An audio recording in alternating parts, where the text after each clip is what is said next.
নমস্কার। আজ আমি আপনাদের কাছে শনিদেবের ষষ্ঠভাবে অবস্থান করলে কেমন ফল দেয় এই নিয়ে আলোচনা করব। শনি একটি ধীরকারক গ্রহ। শনি যেখানে অবস্থান করে এবং যেখানে যেখানে দৃষ্টি প্রদান করে সেই সকল জায়গার ফলাফলকে একটু ধীরে বা লেট করিয়ে দেয়। বাধাপ্রাপ্ত বাধা হয়ে হয়ে ঝামেলা ঝঞ্ঝাটের মধ্যে দিয়ে কাজকে উদ্ধার লাস্টে করে দেয় শনিদেব। যেখানে অবস্থান করে সেইভাবে, যেখানে দৃষ্টি প্রদান করে সেই ঘরের ফলাফলগুলোকে এইভাবে নির্দেশ করে থাকে। আজকে এই শনিদেব ষষ্ঠভাবে অবস্থান করলে কেমন ফলাফল দেয় আজকে এই নিয়ে আলোচনা করব। তাই আপনি লক্ষ্য রাখুন যে আপনার লগ্ন সাপেক্ষে শনি কোন ঘরে অবস্থান করছে, ষষ্ঠভাবে অবস্থান করছে কিনা। যেখানে লং লেখা আছে সেইখান থেকে গুনতে শুরু করবেন 6 নম্বর ঘর, ওইখানে যদি শনি অবস্থান করে তাহলে কেমন ফলাফল দেয় আজকে এই নিয়ে আলোচনা করব। তাই অনুষ্ঠানটি একটু মনোযোগ সহকারে শুনবেন। নমস্কার, আমি অ্যাস্ট্রোলজার পর্ণবাচার্য।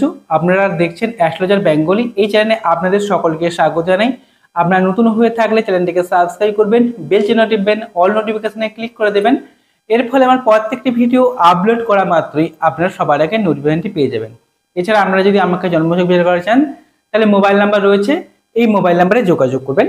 শুরু করছি মূল আলোচনায়। শনিদেব অত্যন্ত ধীরকারক একটি গ্রহ, অর্থাৎ রাশি পরিবর্তন করে ধীরে ধীরে এবং ফলাফলও ধীরে ধীরে দিয়ে থাকে। শনিদেব শুভভাবে অবস্থান করলে অত্যন্ত সুফল দিয়ে থাকে, তবে একটু বেশি বয়সে সুফলটা দেওয়ার চেষ্টা করে শনিদেব। শনিদেব মেষরাশি ঘরে নিচস্থ হয়ে থাকে 20 ডিগ্রি অবধি নিচস্থ হয়ে থাকে এবং তুলারাশি ঘরে তুঙ্গি হয়ে থাকে 20 ডিগ্রি অবধি। শনিদেবের নিজস্ব ঘর হচ্ছে মকর রাশির ঘর এবং কুম্ভ রাশির ঘর। মকর রাশির ঘরে শনিদেব নিষ্ক্রিয় ফলাফল দিয়ে থাকে এবং মূল ত্রিকোণ স্থান কুম্ভ রাশির ঘর, সেখানে তিনি খুব ভালো ফলাফল দেয় 15 ডিগ্রি অবধি, সেখানে মূল ত্রিকোণ স্থান হয়ে থাকে।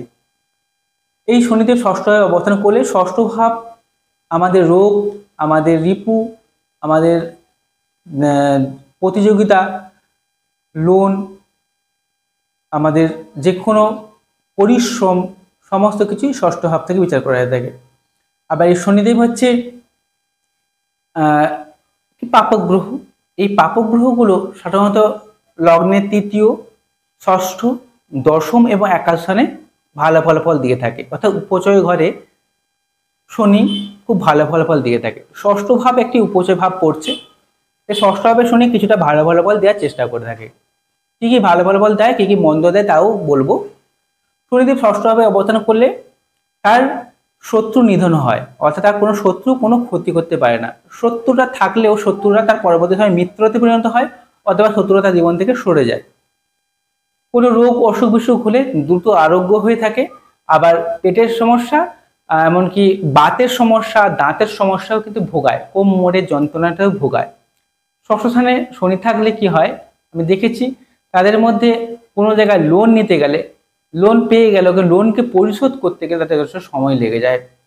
যে কোনো প্রতিযোগিতামূলক পরীক্ষায় এরা জয়লাভ করে, কিন্তু প্রথম এরা প্রতিযোগিতামূলক পরীক্ষায় জয়লাভ করতে পারে না, তবে শেষে কিন্তু এরা সাফল্য লাভ করে থাকে। অনেক চেষ্টা করলে সাফল্য জীবনে এদের আসে এবং সেই সাফল্যটা আগামী দিনের পথকে সুন্দর সুগম করে দেয়। শনিদেব যে রাশিতে অবস্থান করে তার সেখান থেকে তার তৃতীয়ভাবে দৃষ্টি প্রদান করে, অর্থাৎ ষষ্ঠভাবে অবস্থান করে থাকে, তার তৃতীয় দৃষ্টি পড়বে আপনাদের অষ্টমভাবে। অষ্টমভাবে যখন শনিদেব দৃষ্টি প্রদান করে, তৃতীয়ভাবে দৃষ্টি প্রদানটা কিন্তু খুব একটা ভালো নয়, কারণ শনিদেব দৃষ্টিটা খুব খারাপ বলা হয়ে থাকে। শনিদেব যেই স্থানে তৃতীয় দৃষ্টি প্রদান করে সেই স্থানের ফলকে ধীর গতি করে দেয়। সেই স্থানকে কেন্দ্র করে মানুষ জীবনে ঝঞ্ঝাট পরিশ্রম আসে। সেই স্থান নিয়ে মানুষ যদি বেশি লড়াকু হয় বা সেই স্থান নিয়ে বেশি মানুষ যদি চেষ্টা করে তাহলে কিন্তু শনিদেব কিন্তু ভালো ফলাফল দিয়ে থাকে। তাই অষ্টমভাবে যখন শনিদেব দৃষ্টি প্রদান করবে তার তৃতীয় দৃষ্টি ষষ্ঠভাবে থেকে, তখন অষ্টম ভাব থেকে আমাদের গুপ্ত শত্রু বিচার করা হয়ে থাকে। তাই সেই শত্রু বিষয়ে সজাগ যদি থাকে, এমনকি অষ্টম ভাব থেকে মামলা মোকদ্দমা নির্দেশ করে থাকে, সেই মামলা মোকদ্দমাকে দীর্ঘমেয়াদী করে দেয়। সেই মামলা মোকদ্দমা সেই লড়াই করে, পরিশ্রম করে, তাহলে কিন্তু সেই মামলা মোকদ্দমা জয়লাভেও দিয়ে থাকে। অষ্টম ভাবে দৃষ্টি প্রদানের জন্য তার গুপ্ত জিনিসের প্রতি আগ্রহ থাকবে, জ্যোতিষ তন্ত্র মন্ত্র প্রতি একটা ন্যাক থাকবে বেশি পরিমাণে। আবার অষ্টম ভাবে যখন তৃতীয় দৃষ্টি প্রদান করবে, অষ্টম ভাব থেকে আমাদের মৃত্যু বিচার করা হয়ে থাকে, আমাদের আয়ু বিচার করা হয়ে থাকে। তাই হচ্ছে অষ্টম ভাবে যখন দৃষ্টি প্রদান করবে তাই আয়ুকে বৃদ্ধি করাবে। তবে জীবনের শেষ পর্যায়ে অর্থাৎ 60 বছর পেরিয়ে যাওয়ার পরে তার কিন্তু নানা রকম অসুখ বিসুখে ভুগবে, বিশেষ করে বাতের সমস্যা, দাঁতের সমস্যা, হাড়জনিত সমস্যা, কোমরে যন্ত্রণা, ব্যাক পেনের সমস্যায় ভুগবে। কিন্তু ভুগলেও কি হচ্ছে, তার কিন্তু আয়ুকে বৃদ্ধি করাবে। এটা অষ্টমভাবে দৃষ্টি প্রদান, যেহেতু প্রতিদেহভাবে দৃষ্টি প্রদান করছে, কিন্তু রোগ ভোগে কিন্তু সেই সঙ্গে তার আয়ুকেও বৃদ্ধি করাবে।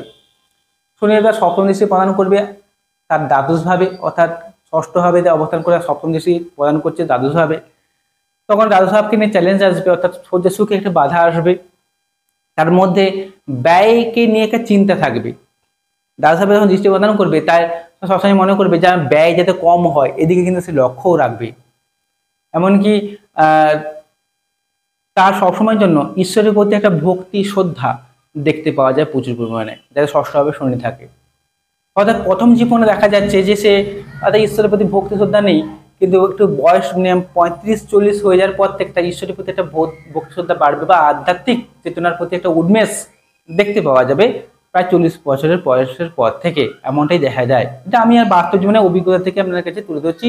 বইতেও তো অনেক কিছু লেখা থাকে, বইও পড়েছি, সেখান থেকে কিছু অভিজ্ঞতা এবং বাস্তব জীবনের জন্মছক বিচার করে তার থেকে অভিজ্ঞতা, মানুষকে দেখে তার অভিজ্ঞতা অর্জন করে সেই অভিজ্ঞতাগুলো আপনাদের কাছে তুলে ধরছি।